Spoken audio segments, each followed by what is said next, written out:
to you about cravings for alcohol and maybe give you some ideas on how you can steer clear of giving in and partaking in alcohol beverages when you don't want to. Anyways, if you don't know me, if you haven't seen any of my other videos, my name is Grant. I'm 56 years old, and today is day 101 for me being sober. Yay! So today I want to talk to you a bit about cravings. And everybody's wired differently, and everybody, there's always some similarities from one person to the next. But for the most part, because we're wired differently, we react differently to different situations and wants and needs. So some of the things I would do is, if I was in a social setting where there's a lot of people drinking, having a good time, I would talk to myself and say, either you're going to have something like a diet pop, or maybe a drink that might look like it's alcoholic beverage, something that looks like a Caesar, or even if you had a Coke with lime on the glass or something, you could do that, and then maybe you'd feel better about being there, having your non-alcohol drink. For myself personally, I didn't really care for that, and a lot of times I just removed myself from the situation, or I avoided it, and that was okay. At first I felt bad about it, but for the most part, my life is about me and nobody else. So there's two options: remove yourself from the situation, or have something that looks like it's alcohol, but it's not. There's also, if you drink beer, there's also the non-alcohol beer products. To me, I tried that, and some of them weren't too bad. There's the newer one, it's a Budweiser one, I forget what it's called now. But it was still, to me, it was still like I was drinking beer. And, either you drink alcohol or you don't. And I thought that if I kept drinking this fake beer, plus it didn't taste the greatest. It's nothing like the real thing, right? It's always in your head then that you're trying hard not to drink, and you need to make this choice, and but you're giving in a little bit because you still want the taste. And honestly, those fake beers, for the most part, they don't taste like a real beer. They touch on it a bit, but no. So I'd go with the option of a glass, a tumbler or something with Coke, and maybe a Diet Coke and maybe a lime or something, a twist on it or something, so it looks like a rum and Coke or something like that. That way you're not at least trying to get that flavor. You're just kind of drinking incognito.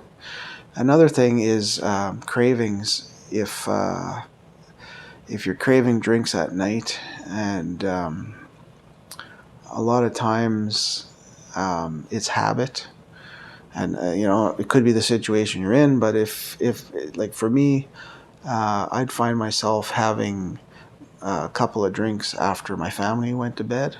It was habit. It was, at 9:30, 10, everybody's gone to bed, and now I'm downstairs grabbing the rum and or whiskey and pouring myself a few drinks. And what I did was I replaced that with the diet pop, which I know is not the healthiest either, but it's still probably better than drinking poison or alcohol. Or I would have a snack. I would do something. I would replace it with something, and that way, I'm satisfying myself in some way, with some other type of drink or a snack. The only problem with that then is that sometimes you get, you know, you might conquer your not drinking alcohol, but then all of a sudden now you're eating a big bag of chips every night, or bottle of Coke or something. But I don't know. I think I'd rather battle with that than battle with the alcohol, which I do now. The snacking at night's my vice, and I try so hard. I have a big supper, but a lot of nights it just doesn't help, and I have to have just a little bowl of something, and I'm slowly trying to wean myself off of that.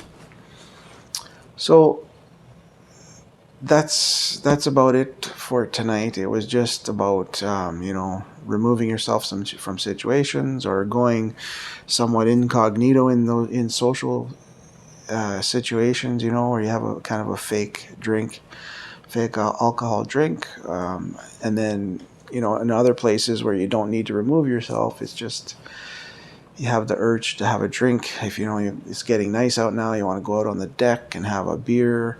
Maybe you go out on the deck and you have again a pop or whatever it is, sparkling water or coffee, tea, something. So maybe just try that and see how that works for you, and hopefully it does. So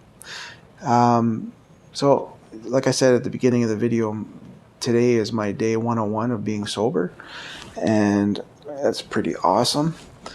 And also, if you've watched any of my other videos that I posted in April of 2021, I'm trying to lose 15 pounds this month. So today is, what is today? It is Monday after Easter. It is the 5th of April, and I weighed in at 225 even. Yesterday it was 226.4, I believe. So I'm down a little bit there, so that's pretty exciting. And the only thing is, if I want to lose 15 pounds in the month of April, I'm going to have to lose close to 4 pounds every week. So I'm probably a little bit behind right now by about a pound or so, but we'll see how the next couple of days go. Maybe I'll lose 2, who knows. I'm going to be good tonight and not have any snacks, although I did have some at about 6:30ish. I had a little bowl of chips, and hopefully that didn't do me any harm. So that's it. If I was able to help at all, I know the information I'm giving you is just basic, and it's no big mind-blowing bits of information, but honestly, that's the way it is, and that's what you have to do. There's no secrets. It's grinding and just doing your best just to avoid that the poison or the alcohol. But if you did enjoy the video, please give me a like. Feel free to subscribe. If you have any questions about what I'm doing, I'm 56 years old and I'm losing 15 pounds in April. What am I doing to do that? I'm lifting weights. I'm doing some Bowflex. I'm hitting the heavy bag. I'm going on the treadmill, doing a little bit of walking outside, and my snacking, I'm fasting a bit, and that's about it. So I find that at my age, it's a little harder than it was 20, 30 years ago, but I'm still going to do it. So anyways, take care, and I shall see you next time. Bye.